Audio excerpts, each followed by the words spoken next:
que darle la más formal bienvenida a don Mario Vargas Llosa, Premio Nobel de Literatura,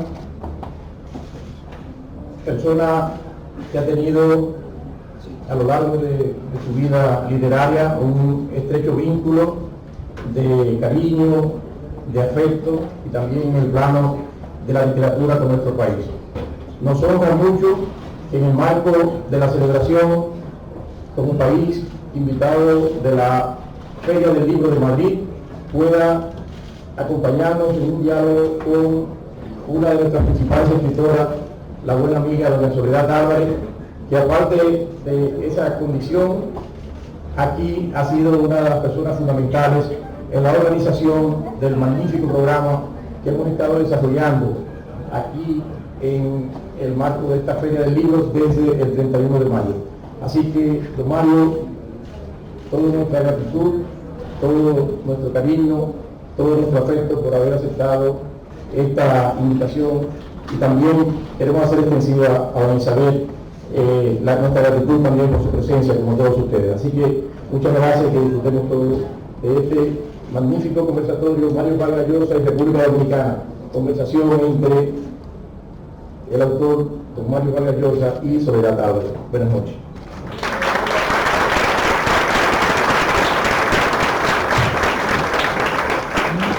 Buenas noches, embajador, gracias por su cálida presentación, es un honor. Gracias también por hacer propicio este espacio de República Dominicana en la Feria del Libro de Madrid. Gracias a Mario por su inmensa generosidad. Debo decirles que la idea real de este acontecimiento no es mía, porque yo cuando lo escribí solamente no me atrevía a decirle que tuviese una conversación conmigo. Aspirábamos los que formamos la comisión de apoyo al embajador que Mario visitara el pabellón como dominicano casi que es, y que pues nos honrara con su presencia.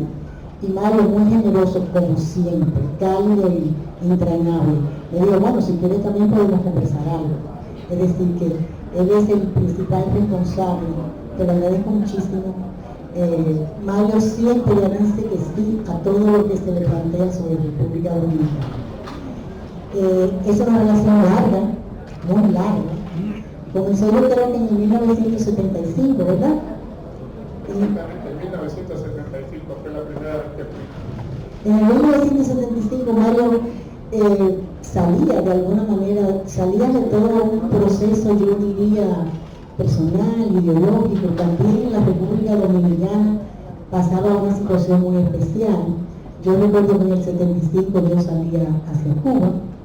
En el 75 acababa de pasar los 7 días con el pueblo.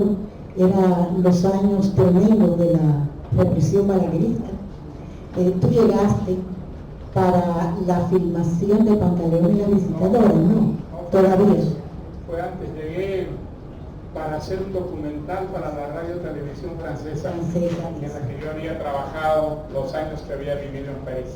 Pero déjame primero darte las gracias por ese recibimiento tan cariñoso, y también agradecerle al embajador y a muchos amigos dominicanos que veo aquí presentes esta noche. Efectivamente, como ha dicho Soledad, yo quiero mucho a la República Dominicana.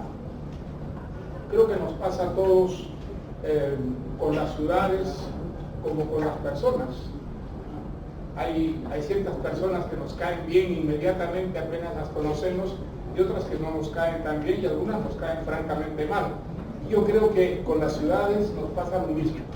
A mí me basta llegar a una ciudad para sentir que hay una afinidad entre yo y la ciudad, o que no la hay, o que hay incluso hasta un rechazo. Y a mí me pasó con la República Dominicana eso del año 75.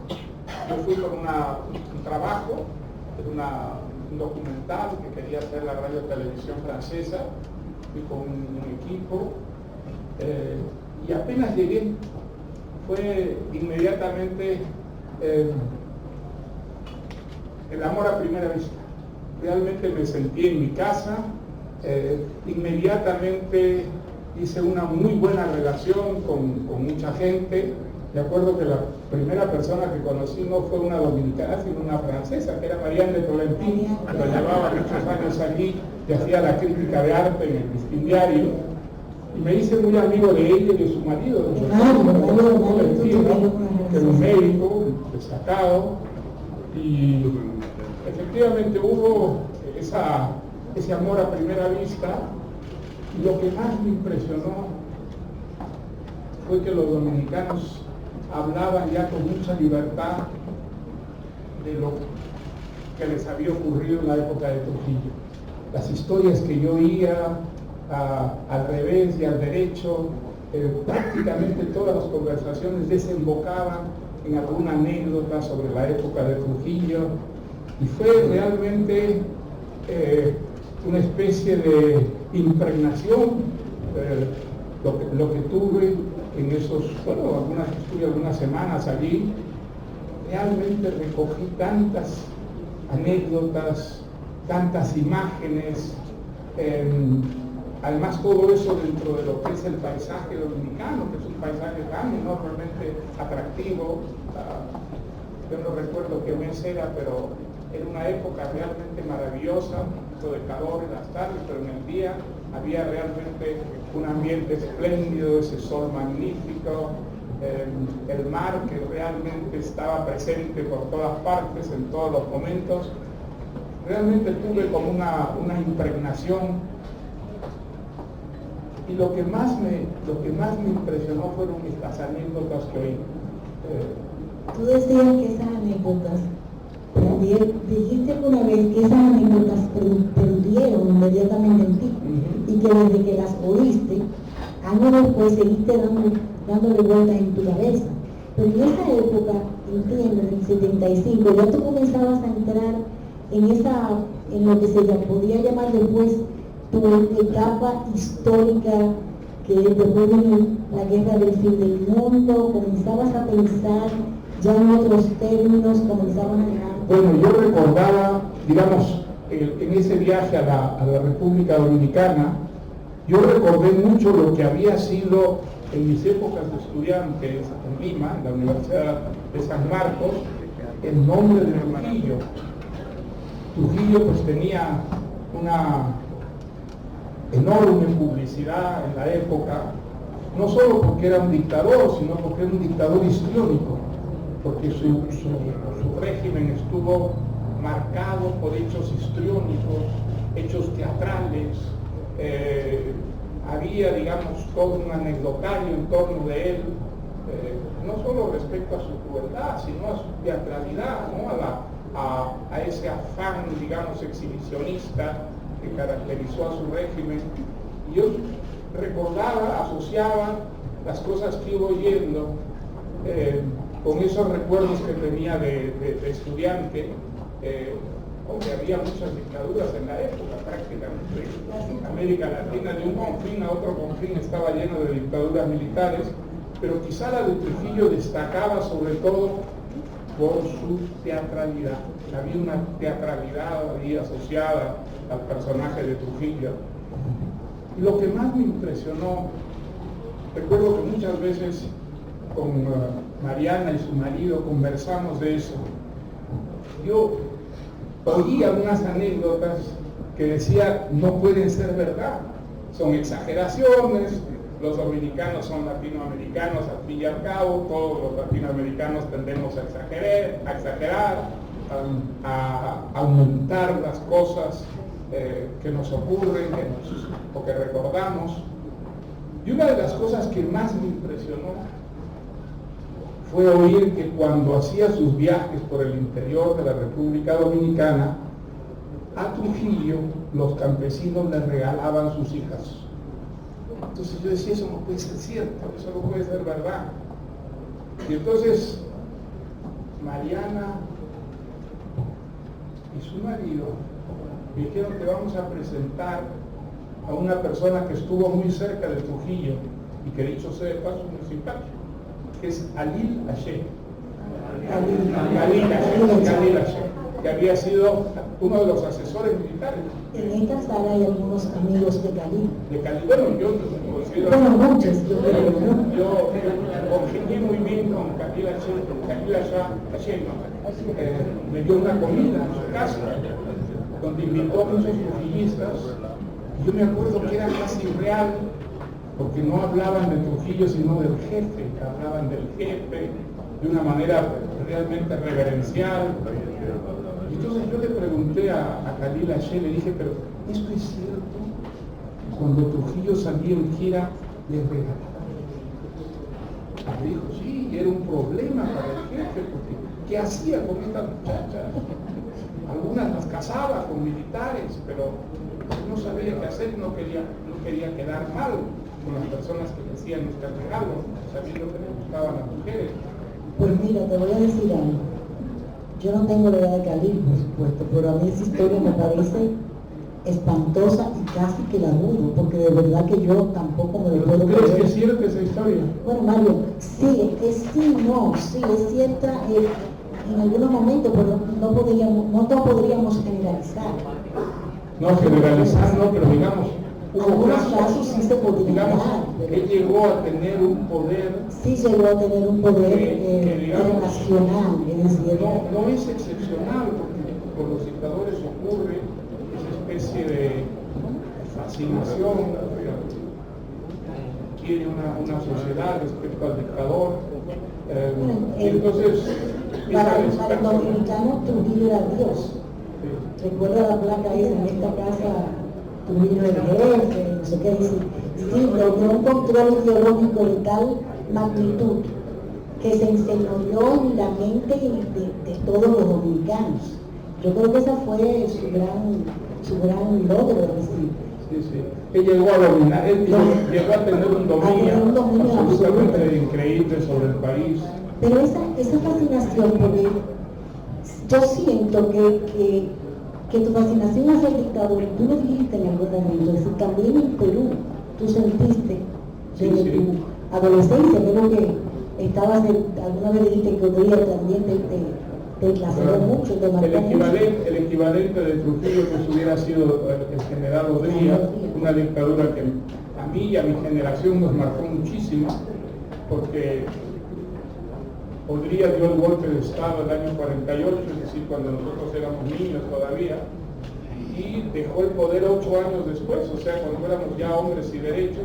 O sea, toda nuestra infancia y nuestra adolescencia pasó bajo una dictadura que era muy corrompida y bastante brutal, pero no era exhibicionista ni teatral en el sentido en que no fue la de Trujillo. Odría era una persona más bien lúgubre, más bien discreta, callado. La brutalidad sí era enorme, la brutalidad era feroz, como suele ser el caso de todas las dictaduras. Pero él no era una persona visible, no era una persona que se quería imponer, al contrario, era más bien huraño, no se lo veía, pero sí, digamos, vivir en esa dictadura pues fue una experiencia terrible y seguramente muy parecida a la que fue la de los dominicanos en los 30 años que duró Trujillo, ¿no? 31 años duró Trujillo. Claro que cuando tú fuiste a Santo Domingo, y me gustaría regresar al proceso tuyo de investigación de la novela, porque si hay algo que a mí me llamó la atención cuando leía La fiesta del Chivo, aparte de, lógicamente, ese tramado y esa estructura magistral que tú, por supuesto, te distingue, era cómo lograste llevar a las páginas la vida dominicana, es decir, es como ese famoso espejo de Stendhal. El espejo de Stendhal tú lo paseaste por el ancho camino, pero no solamente fue espejo, lo reinventaste, pero lograste captar hasta lugares, sonidos, olores y el habla del dominicano. Todo ese proceso de investigación debió ser, yo sé, porque de alguna manera estuvimos cerca de ti, y yo te veía con tus ojitos curiosos, porque eres un gran curioso y cuando Mario llega a los lugares, ustedes lo ven como que parece que está medio distraído, pero no se lo crean, porque está pendiente de todo. Yo tengo que decir que me ayudaron muchísimo los amigos dominicanos. Sin la ayuda que yo recibí de José Israel Cuello, por ejemplo, y su mujer, tuya y tantos otros amigos, pues probablemente no hubiera podido escribir esa novela. Consulté periódicos, leí muchos libros dominicanos y sobre la República Dominicana. Además, digamos, cuando escribí la novela, se desataban las lenguas. Ya los dominicanos hablaban, contaban muchas cosas. Uno podía recoger muchísimo testimonio que todavía estaba muy vivo en la memoria de los dominicanos. Y por otra parte, digamos, a mí me impresionó muchísimo la alegría que uno siente llegando a la República Dominicana. Es un país alegre, es un país donde la gente es muy divertida, hay música, la música está siempre muy presente. En comparación con la República Dominicana, la mayor parte de los países latinoamericanos resultan tristes, ¿no? Resultan tristes, resultan más bien opacos, hay como una resignación a las circunstancias. Y en la República Dominicana la impresión que yo tengo es todo lo contrario, es que la gente vive, se divierte, pueden tener problemas, puede haber, digamos, dificultades económicas, pero la gente se divierte, la gente tiene su música, tiene su sol, el mar maravilloso, y entonces hay una especie de alegría de vivir que resulta muy desconcertante, sorprendente. Era el sonido, el ruido, la alegría que sentía Urania cuando llegó.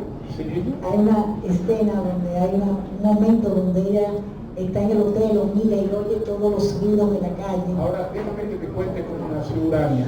Urania no es un personaje, digamos, tomado de la realidad, es un personaje inventado, pero ella se convierte en un protagonista de esta historia, una protagonista de la historia, porque yo creo que la víctima peor de la dictadura de Trujillo fue la mujer.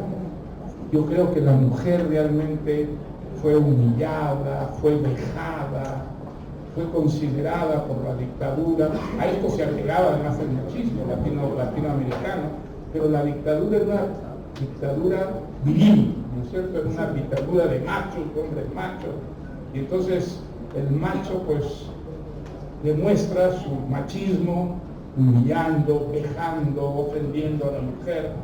Creo que los testimonios más terribles son seguramente de lo que fue la condición de la mujer durante los 31 años de Trujillo. Y ahí nació la idea de Urania, de convertir a una mujer en la protagonista de la historia. Y ciertamente fue uno de los métodos de envilecimiento del dictador hacia sus colaboradores cercanos o hacia la gente que lo rodeaba. Ese temor siempre presente de que pudiese agredir él a un familiar, a una mujer, a una hija. Eso sí. Yo recuerdo una conversación con Mariana y su marido, en la que él me contó una historia de un niño que a mí me impresionó tremendamente. Porque me dijo, yo estaba en la puerta de mi casa y de repente vi un auto elegante que venía, y el auto paró frente a la puerta de mi casa, frente a una casa opuesta a la casa en la que yo vivía, donde había un ministro de Trujillo. Y de pronto veo que se baja Trujillo en persona de ese auto, eran las 11 de la mañana, va y toca la puerta, le abren la puerta y entra a esa puerta. Y a mí se me ocurre a la hora del almuerzo decírselo a mis padres. Y entonces yo vi por primera vez en mi vida a mi padre palidecer, pero palidecer como un muerto, y decirme furioso, tú no has visto lo que dices que has visto, eso es mentira, olvídate, gritándome de una manera que a mí no me había gritado nunca. Y entonces me dijo, por primera vez me di cuenta que mi padre tenía miedo, tenía un miedo pánico. Entonces a mí eso se me quedó absolutamente grabado. Y eso lo cuentas. Me impresionó tremendamente. Eso bueno, yo lo novela. cuento en la novela, atribuyéndoselo a un personaje, pero la historia a mí me emocionó muchísimo, ¿ah? Realmente un niño que descubre la presencia de la dictadura a través del miedo, pánico que ve en los gritos, en los ojos del padre. Yo pienso que es una de las características de tu narrativa, ¿no? Además tú te has referido a eso, la verdad de las mentiras. Entonces, Bernardo creo que hiciste, Bernardo, un trabajo de todas las veces, contadas veces, que Mario se separa del dato preciso, es decir, siempre son varias tus novelas las que parten de sucesos reales. Esta. Sí. A mí me ayudó muchísimo por los trabajos de Bernardo, que ha publicado muchos documentos y ha escrito muchas cosas sobre la época de Trujillo, y quiero haberlos leído todos, y recuerdo muy bien ese artículo, en el que se equivocó en dos cosas. Dijo que dos cosas yo había inventado, y no eran inventadas sino ciertas. Y tú que tienes una memoria elefantiásica, ¿recuerdas cuáles son? No, ya no me acuerdo cuáles son, pero me acuerdo que eran dos, que la discutimos con José Israel Cuello. No, se ha equivocado Bernardo, porque esas dos cosas sí ocurrieron realmente. Bueno, pero en todo caso, la verdad es que pero yo inventé mucho, cambié datos, cambié nombres, por supuesto. Digamos, mi libro es una novela, no es claro, una novela. Bueno, es lo que muchas veces la gente olvida. Sí, pero digamos, lo que conté, si no pasó, pudo haber pasado. Digamos, ese fue el límite que me fijé, con ese límite que me he puesto en todas las novelas de tipo histórico que he escrito.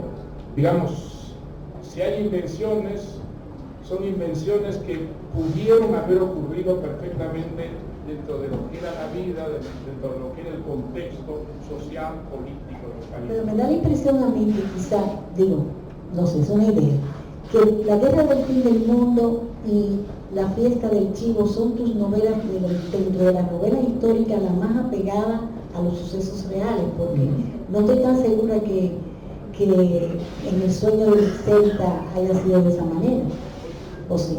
Bueno, en El Sueño, yo creo que en los tres libros hay mucha invención, pero una invención que no va más allá de lo posible, ¿no? Y hay muchos hechos históricos que, digamos, despojados de su contexto, pues resultan inverosímiles muchas veces, fantásticos. Yo en el caso de La Fiesta del Chivo, hubo cosas que no pude contar porque no resultaban creíbles. Aunque habían sucedido, no resultaban creíbles, era imposible darles verosimilitud, darles un poder de persuasión. Entonces tuve que suprimir. Bueno, porque eso también lo has dicho en algún momento, la novela tiene su propio ámbito, y lo importante no es lo que sea verdad o mentira, sino que sea logro dentro de lo que tú cuentas. Hay ciertas cosas que nosotros no podemos admitir que ocurran en la realidad, ¿ah? Porque yo creo que hay en los seres humanos una cierta decencia de base que los defiende contra el horror. Y el horror que se vive en una dictadura puede llegar a lo inverosímil. Yo creo que en el caso de las dictaduras, de las latinoamericanas y las extranjeras también, ¿no? Se llegó muchas veces, gracias al poder absoluto que llegaban a tener los dictadores, a unos excesos verdaderamente inverosímiles. Y entonces esos excesos ya no se pueden contar. Esos excesos, si uno escribe una novela con pretensiones realistas, no tienen cabida dentro de esa realidad. Es algo que yo descubrí escribiendo La Fiesta del Chivo, ¿no? Porque siempre se ha dicho que tú eres un escritor realista.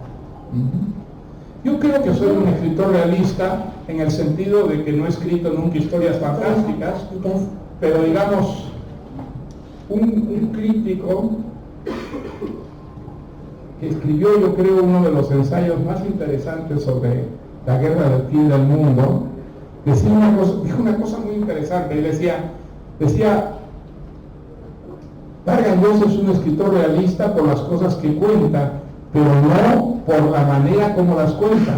La manera como las cuenta no obedece para nada a lo que se llama realista. Salta en el tiempo, los narradores cambian, pasa de lo subjetivo a lo objetivo, y entonces se puede decir que dentro de una forma que no es realista, él escribe historias realistas. A mí me pareció muy persuasivo. Bueno, justamente es lo que te caracteriza, yo entiendo, ¿no? Claro, hay por ejemplo novelas tuyas que son ese otro aspecto, esa otra línea, que son tus novelas, yo diría, de humor, de pura invención. Entonces ya ahí tú te sientes, uno siente que hay otro Vargas Llosa que no es este que está tan apegado a lo real. Yo te puedo contar cómo descubrí el humor en literatura, no en la vida real, que siempre sí lo tiene. he sido, claro, yo he tenido mucho, hombre, para el humor, mucha propensión, pero en literatura yo tenía la idea absurda, disparatada, de que una novela seria no puede ser risueña. Y yo creo que era el mal ejemplo de Sartre. Sartre tuvo una enorme influencia sobre mí de joven, y Sartre, pues, era un hombre extraordinariamente inteligente, pero en toda esa inmensa obra que escribió, no diré que no hay una risa, no hay siquiera una sonrisa. Es el hombre más serio del mundo. Entonces seguramente el mal ejemplo de Sartre hizo que yo tuviera un rechazo al humor, y si tú ves mis primeras novelas, pues no hay humor en ellas, ¿no? Hasta que un día quise contar una historia, que es la historia de Pantaleón y las visitadoras, y descubrí que esa historia no se podía contar en serio. Yo mismo no creía que yo estaba escribiendo la historia de este capitán al que el ejército le encarga un servicio de visitadoras para las guarniciones de frontera, ¿no? Y entonces intenté escribirla en serio y descubrí que no, que era imposible, que esa historia tenía que ser contada, y no solo con humor, sino con un humor grueso, con un humor, diríamos, de brocha gorda. Y así descubrí el humor en literatura, y desde entonces yo creo que sí ha estado siempre presente el humor, a veces de una manera más sutil, a veces de una manera más delicada, y otras veces más gruesa, más brutal, como en Pantaleón. No es un rasgo común en la literatura latinoamericana el humor. No, yo creo que los escritores latinoamericanos, como decía Cortázar, ¿no? Decía, se ponen el saco y la corbata para escribir, ¿no? Sí, se pone muy él se jactaba de escribir en mangas de camisa, ¿no? Yo creo que le debemos a Cortázar eso, la respetabilidad del humor en la literatura latinoamericana.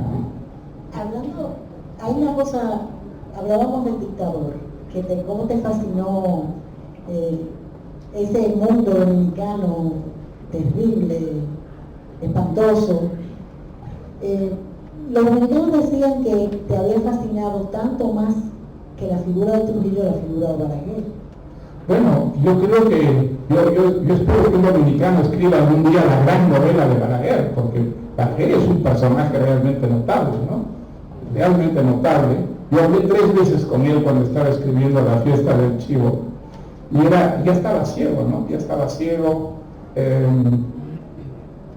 y era extremadamente astuto. No le saqué nada que él no quisiera decirme, ¿no? Me acuerdo de una de las cosas más curiosas que me dijo, la corrupción llegó hasta la puerta de mi despacho, pero nunca entró. Y después yo me acuerdo haberle dicho ya la tercera vez que estuve con él, le dije, pero doctor Balaguer, usted es un hombre inteligente, con lecturas, ha leído, ha escrito, sabe lo que significa la poesía. ¿Qué hacía usted con Trujillo? ¿Qué hacía usted con esta pandilla de analfabetos, de gentuzas brutales, sanguinarias? ¿Qué hacía usted ahí con ellos? Y entonces me dijo, mire, yo era un abogado lleno de hermanas que yo tenía que mantener. A mí me gustaba la política. ¿Qué clase de política se podía hacer en la República Dominicana si no era con Trujillo? Entonces, dijo, yo Me puse dos exigencias cuando decidí trabajar con Trujillo. La primera, no participar nunca en sus orgías. Dijo, eso lo he cumplido. Yo no he asistido jamás a ninguna orgía. Tengo que decir que nunca fui invitado a ellos tampoco. Y después, no he robado. Y yo no he robado. Me dijo, yo no he robado. Yo tengo esta casa porque Trujillo me la regaló. Uno no podía negarse a aceptar un regalo de Trujillo. Y entonces, pues acepté esta casa, pero yo no he robado. Yo me voy a ir a la tumba tan pobre como entré. Entonces, yo creo que es verdad eso. Yo creo que a él no le interesaban ni las orgías, le interesaba el poder. Y el poder, y siempre estuvo en el poder, y llegó incluso a engañar a Trujillo, porque cuando lo nombró presidente de la República, bueno, cuando hizo que era presidente de la República, Trujillo dijo de él, ¿por qué lo dijo usted a Balaguer? Le dijeron, jefe, excelencia. Dijo, porque Balaguer no tiene ambiciones. Balaguer no tiene ambiciones. Fue presidente una vez con Trujillo y 5 o 6 con la democracia. No tenía ambiciones.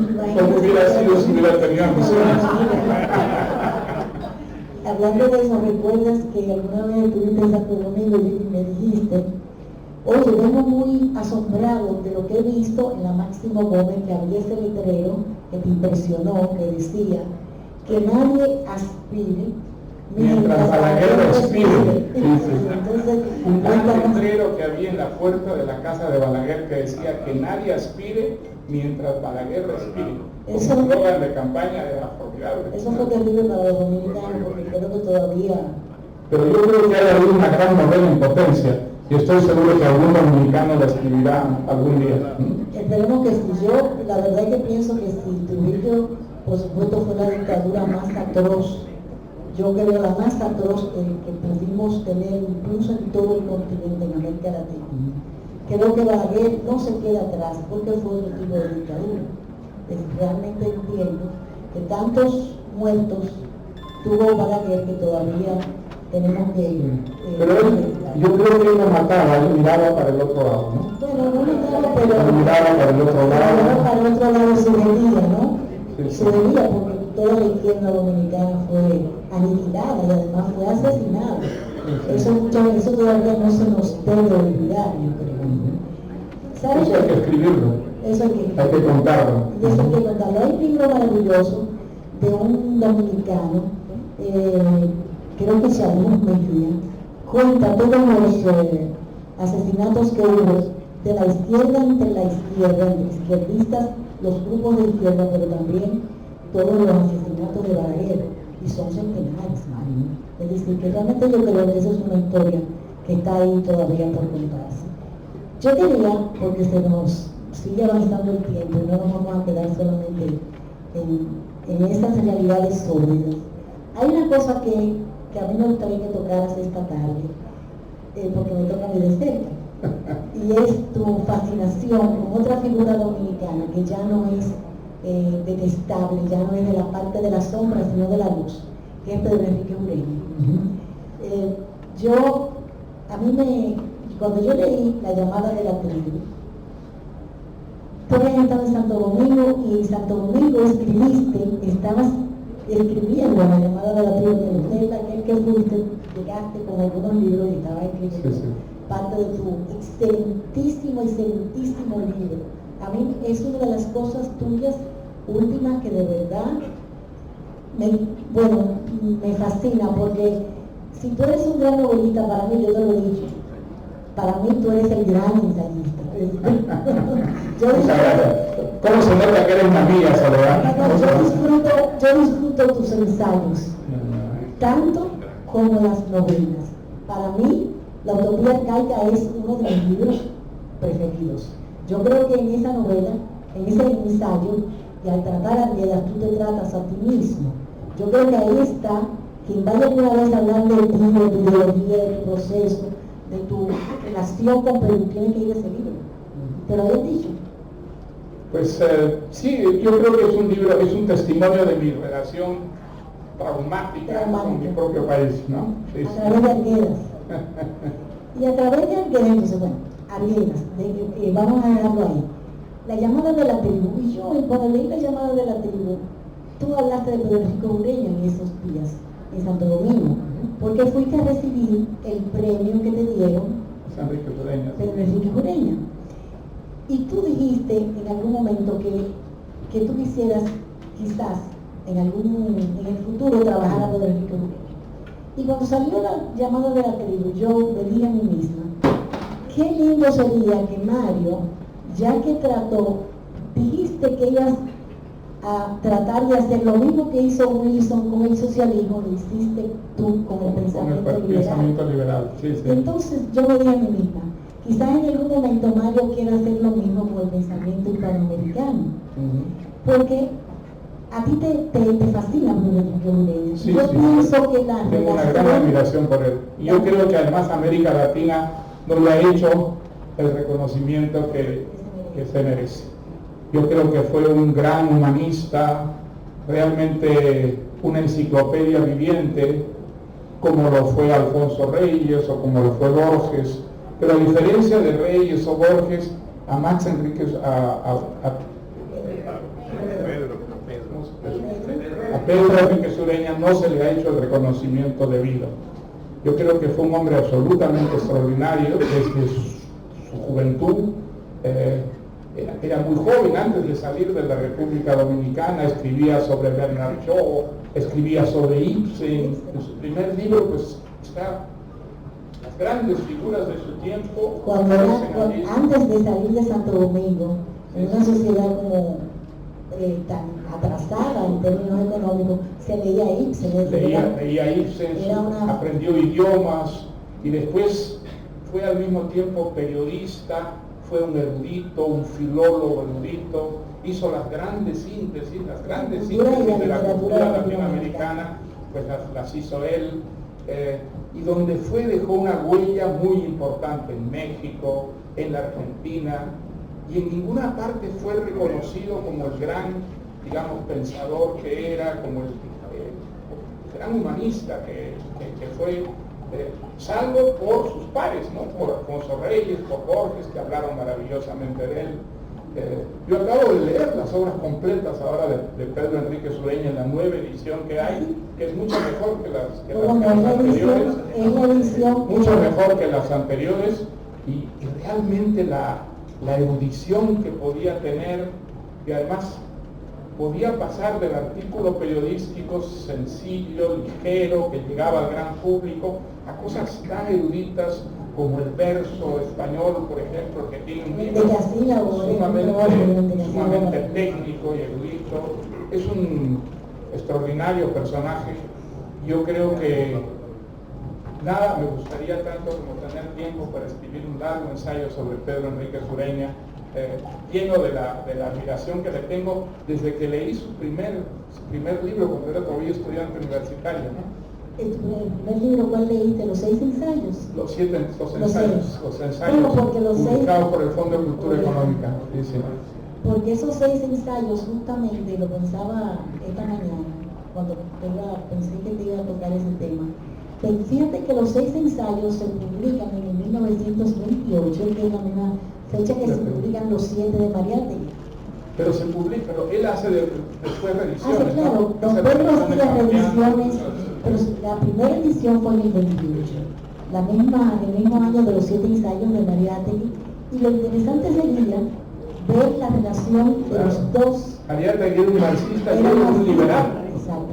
Realmente Pedro Enrique Ureña es un liberal. Un espíritu tolerante, un espíritu a favor de la coexistencia en la diversidad, que es lo que define a un liberal.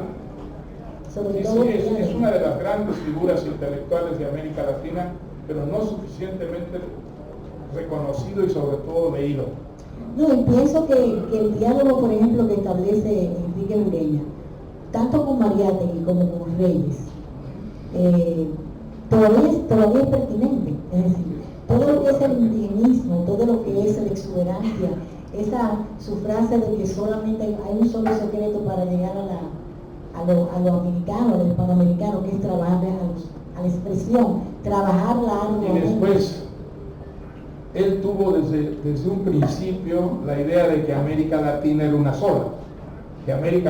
una sola, incluido el Brasil, porque él es uno de los raros latinoamericanos que leyó literatura brasileña, conoció profundamente la literatura brasileña y la incorpora a la literatura latinoamericana en sus ensayos, ¿no? Él fue en ese sentido, digamos, un adelantado. Hoy día sí existe una noción clara de que América Latina no tiene fronteras desde el punto de vista cultural, pero uno de los primeros en decirlo y demostrarlo en sus ensayos fue Enrique Sureña. Además, uno de los primeros también que defiende la pertenencia de nuestra cultura a la Romania, a la cultura occidental, al occidente, es decir, que también ahí se separa un poco también de Mariátegui. Era un hombre universal, como lo fue Mariátegui, desde luego, como lo fue Mariátegui también, ¿no? Hombre, Mariátegui más radical que Enrique Sureña. Enrique Sureña era un demócrata, ¿no? Era un demócrata cabal, tolerante, abierto siempre a las ideas de los otros, respetuoso de las ideas de los otros que no coincidían con las suyas. En ese sentido fue un hombre realmente ejemplar, ¿no? Y además yo pienso que en estos tiempos, no sé qué tú podrías abundarnos sobre eso, hay una frase que al final de Don Pedro, de los 6 ensayos justamente, que es como muy premonitoria, donde él dice, en el futuro salvará todavía la literatura, es decir, cómo el hombre occidental va a ver la cultura, la literatura, será todavía ese modo de salvación o lo caminaremos definitivamente al juego. Yo creo que él creía en la cultura y creía que la cultura enriquecía extraordinariamente la vida de las personas, algo en lo que yo creo también absolutamente como creía él, pero una realidad que por desgracia no es actual, ¿no? En la actualidad, digamos, lo que gentes como Reyes o como Enrique Sureña o como Borges entendían por cultura está siendo muy menospreciada, más bien marginada, ¿no? A ese punto justamente quería que llegáramos, pensando un poco en tu libro de la civilización del espectáculo, y pensando también en cómo ahora, en la literatura que se está haciendo actualmente, ya abandonando un poco lo que es el área de Santo Domingo, República Dominicana, tú eres un gran lector y sé que te mantienes bastante al día con lo que se publica, con lo que hacen los jóvenes. ¿Qué podríamos hablar acerca de las nuevas tendencias en la narrativa y en la poesía? Porque sí tenemos cosas nuevas, no siempre, no en la misma tesitura o no en la misma línea de profundidad y de la cultura como esa plataforma para el reconocimiento de la conciencia y del ser, sino un poco ya más lúdico, más efímero. Yo creo que hay una literatura muy diversa que en lo que era todavía mi generación había una cierta unidad. Hoy día esa unidad es pura diversidad, ¿no es cierto? Hoy día, digamos, hay muchos, más que antaño, escritores en América Latina, pero es muy difícil establecer una línea estética más o menos homogénea. No hay tal cosa, ¿no? Se hace literatura de muy diversa clase y eso vale para toda América Latina. No se pueden caracterizar los países, digamos, por escuelas, por tendencias. Yo creo que, digamos, en un sentido sí hemos progresado mucho. Hoy día el escritor latinoamericano padece menos para poder ejercer su vocación. Creo que hoy en día, digamos, precisamente porque las editoriales se han multiplicado, porque hay una relación muchísimo mayor entre los países, los escritores encuentran unos modos de vivir que no los apartan de la literatura, que no los llevan a sacrificar la literatura. Eso no quiere decir que no vivan con dificultades, por supuesto, las dificultades son enormes, pero son muchísimo menores que cuando yo era joven, por ejemplo. Digamos, ser escritor en un país como el Perú en los años 50 era vivir en un país sin editoriales, donde los escritores tenían que pagar sus libros y querían verlos impresos, tenían que regalarlos a los amigos y a los familiares y querían tener lectores. Tal y como hacemos en Santo Domingo. Sí, pero yo creo que eso ha cambiado muchísimo. No, en nuestro país no tanto. No, en la República Dominicana.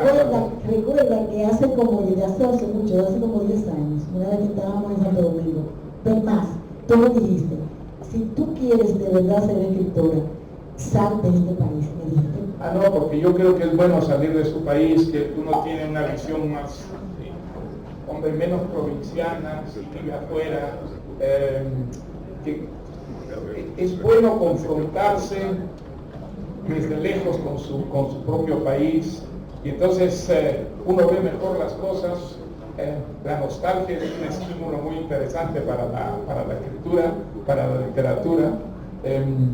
Pero, digamos, hoy en día hay un mercado, por ejemplo, de la lengua española que antes no había. Antes, digamos, las editoras españolas publicaban para España, las argentinas para los argentinos, y, digamos, los países que no estaban dentro de esos centros editoriales importantes, pues se quedaban muy huérfanos y era muy difícil la vocación literaria. Creo que eso ha cambiado extraordinariamente. Sí, hay un nivel mayor de profesionalización, y además también siempre nos vivimos criticamos mucho las redes, criticamos mucho la internet, todo el avance de los medios digitales, pero al mismo tiempo hay muchos escritores jóvenes que comienzan en las redes justamente, y son otros medios de comunicación, de transmisión de los textos, y yo creo que también está ayudando mucho para esa emergencia de las nuevas voces. Pero tú no tienes temor de que las pantallas derroten a los libros. Yo creo que si las pantallas derrotan a los libros, la cultura entra en un proceso de empobrecimiento terrible.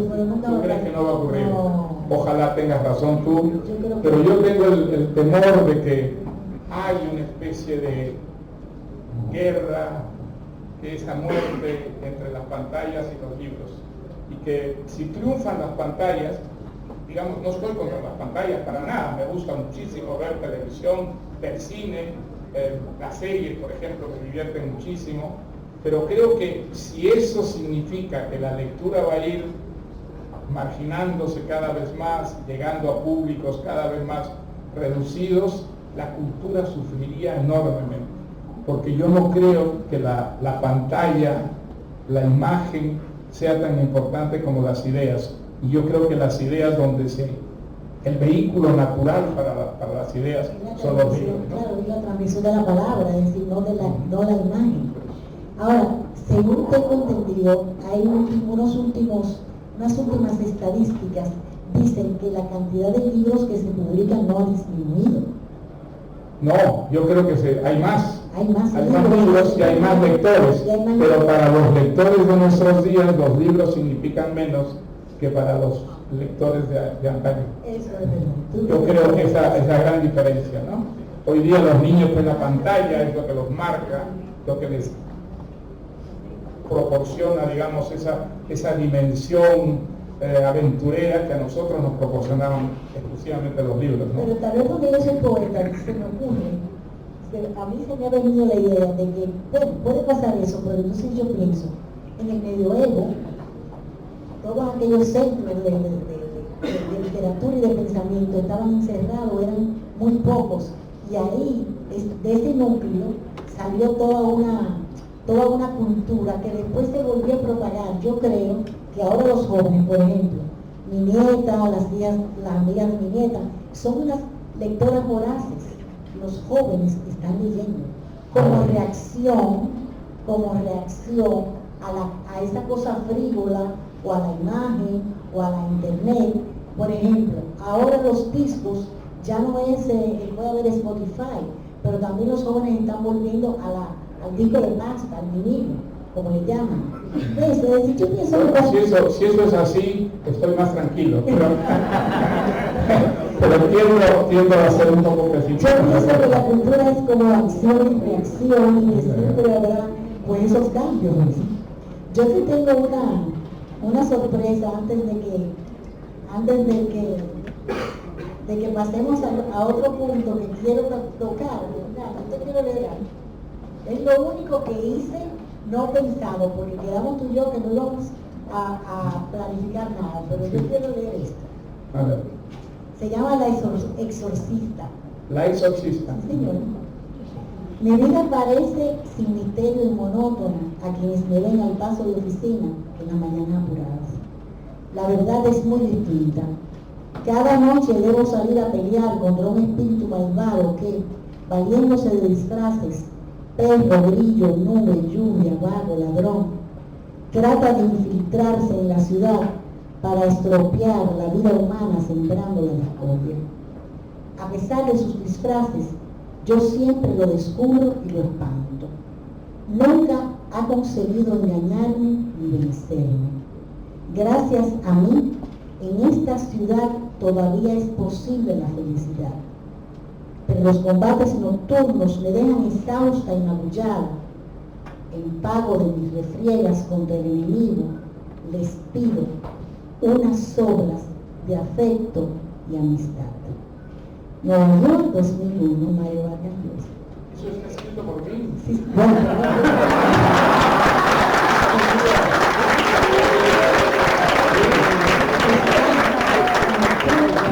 dice Mario Vargas Llosa, tú has escrito 2 poemas, este y otro a Homero. Eso es lo que dice en todas partes, lo busqué. ¿Tú no lo reconoces? No lo reconozco, es demasiado bueno para mí.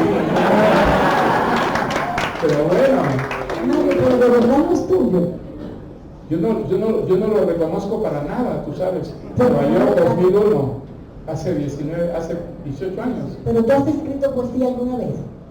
Pero sí, pero escondidas. Sin atreverme a publicarla, por supuesto. ¿Quién no ha escrito poesía? Se comienza siempre escribiendo poesía. La poesía es el más antiguo de los géneros y en la vida de las personas, todas las personas que tienen una vocación literaria comenzaron escribiendo poesía. Ahora, en algún momento se dieron cuenta de eso que dice Borges: en poesía solo se admite la excelencia. Y pararon de escribir poesía.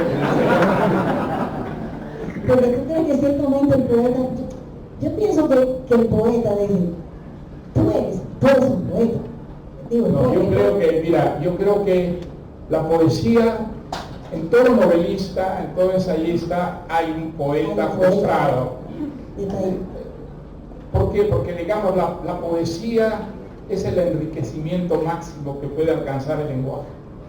Los poetas son los que llevan el lenguaje a un estado de sublimidad, de elegancia, de perfección, que la prosa nunca alcanzará.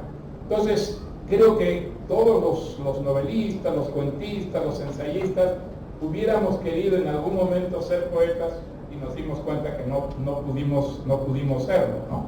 Pero la poesía es el príncipe de los géneros, es el género más rico, más original, y sobre todo es el que endiosa los lenguajes, ¿no? Le da a los lenguajes de pronto una categoría pues, estética superior, ¿no?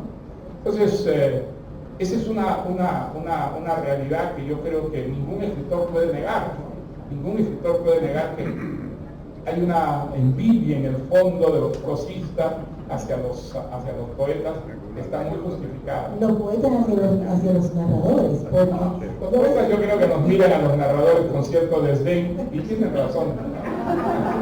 No, es que a mí lo que me parece increíble es los poetas somos como luminosos. A veces te debe pasar a mí también. Cuando tú terminas de escribir una novela y de repente vuelves y la lees 10 años después, tú seguramente dices, pero eso lo escribí yo. Por eso yo no las releo las novelas. Una vez que se publican, nunca las he releído. No, nunca. No, alguna vez cuando algún traductor pues, me pide una pregunta, tengo que releer un párrafo, pero lo hago sin ninguna simpatía, porque yo sé que si releyera una novela mía, pues sobre todo lo que aparecería son las cosas que pude hacer mejor, que pude corregir, ¿no? Entonces, trabajo mucho, corrijo mucho cuando estoy escribiéndolas, pero una vez que están publicadas ya no las vuelvo a leer. Pero eso de que tú corriges, Y cuando uno lee, por ejemplo, tus textos, yo me doy cuenta que en la sintaxis, por ejemplo, hay párrafos o momentos tuyos que uno, el lector, se da cuenta que tú lo has corregido muchas veces. Sí, entonces, muchas veces. Tú, sí, en ese a caso, mí no me gusta tanto escribir como reescribir. Reescribir yo realmente gozo, es la parte que para mí es la más creativa. Cuando hago el borrador paso malos ratos generalmente, pero luego cuando empiezo a corregir realmente me divierto, gozo, me exalto muchísimo. Es para mí la gran recompensa por el sacrificio que significa el borrador, ¿no? Pero tienes entonces, me das la razón. Son como, el poeta tiene como unos chispazos, son intuiciones. Pero tú también tienes intuiciones, el narrador también. Porque cuando tú escuchas o algo, una anécdota, lo que sea, la historia surge por intuición. Bueno, yo digamos, para mí escribir una novela es un proceso siempre. Al principio me documento mucho, tomo muchas notas, hago muchas fichas, y luego escribo ese borrador que me cuesta mucho trabajo siempre, y luego pues empiezo a corregir, y cuando corrijo ya realmente ya viene el placer, puedo trabajar muchas horas, y rehago, hasta que en un momento me doy cuenta que ya no puedo seguir rehaciendo porque comienzo a destruir lo que he hecho. Entonces, yo creo que la corrección es hasta un momento que la intuición te dice para y déjalo porque vas a empezar a estropear lo que has hecho, ¿no? Entonces ahí está la diferencia con la poesía, entre otras cosas. Y el poeta, por ejemplo, construir ese mundo, porque tú construyes un universo completo. Ese mundo, esa totalidad a la que tú llevas a la página, imposible en un poema. Sin embargo, tú corríes tanto que llevas en la narración al límite de la poesía. A eso es lo que yo siento. Ojalá sea verdad, ojalá la poesía aparezca ahí de refilón. No, y entonces eso nos lleva a lo que ya casi estamos terminando. Yo quiero, para terminar, que le damos una noticia. Sí. Sí, yo te voy a contar una anécdota. Yo te voy a contar cómo esa novela me vino a la cabeza. Exactamente. Entonces ahora viene la noticia que le vamos a dar a todos. Yo te voy a contar. Yo puedo contarlo a través de una anécdota. Entonces, ¿por qué no haces tú la noticia? Bueno, yo estaba en Santo Domingo hace ya algún tiempo, hace de esto más de 2 años, en una cena.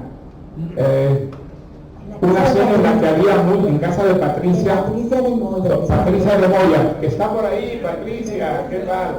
Bueno, pues estaba en la elegante casa de Patricia, había mucha gente, y ya, bueno, eran los finales de la cena.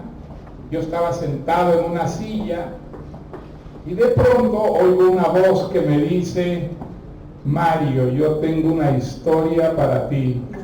Y digo, Dios mío, qué horror, qué horror. Basta que a mí me cuenten una historia para que yo la escriba, para que yo no la escriba, ¿no? Automáticamente rechazo toda sugerencia Resulta que esta persona era una persona que yo conocía, no la había reconocido todavía, un antiguo conocido, escritor, historiador, poeta, y me cuenta la historia.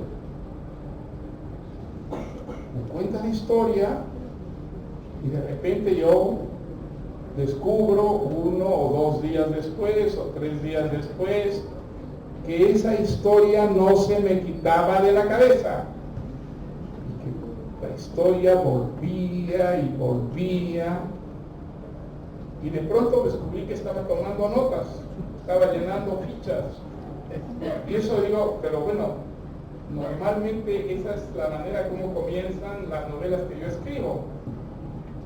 Y de pronto comienzo a investigar, y llamo a esta persona, averiguo su teléfono y lo llamo. Y le digo, oye, esa historia que tú me has contado, ¿me la podrías contar de nuevo? ¿Podríamos vernos para profundizar un poquito? Bueno, resulta que esa historia me ha tenido trabajando por lo menos 2 años y medio, y el gran culpable de que yo haya escrito esa novela es un señor que está aquí, que se llama Tony Rahul.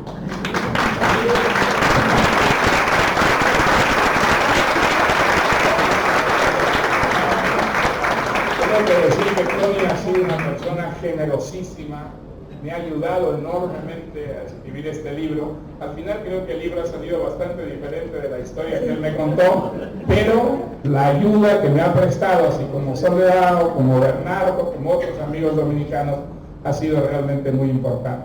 En todo caso, esa historia que me contaste, de alguna manera me ha tenido trabajando más de 2 años, y está lista y se va a llamar, gracias a una cita de Santa Teresa de Ávila, Tiempos Recios.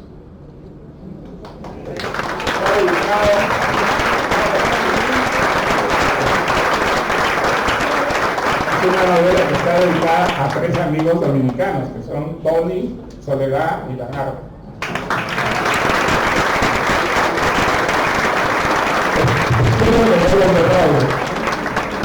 Es decir, que la relación con República Dominicana continúa.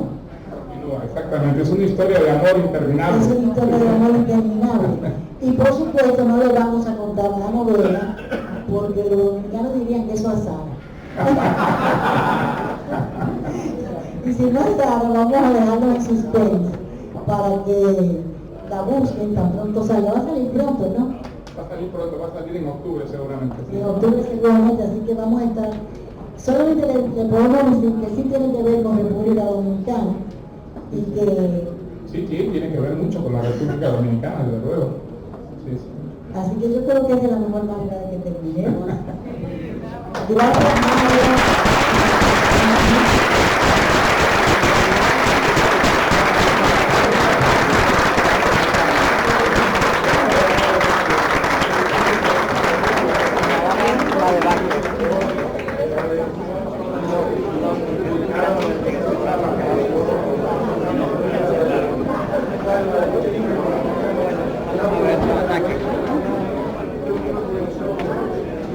El título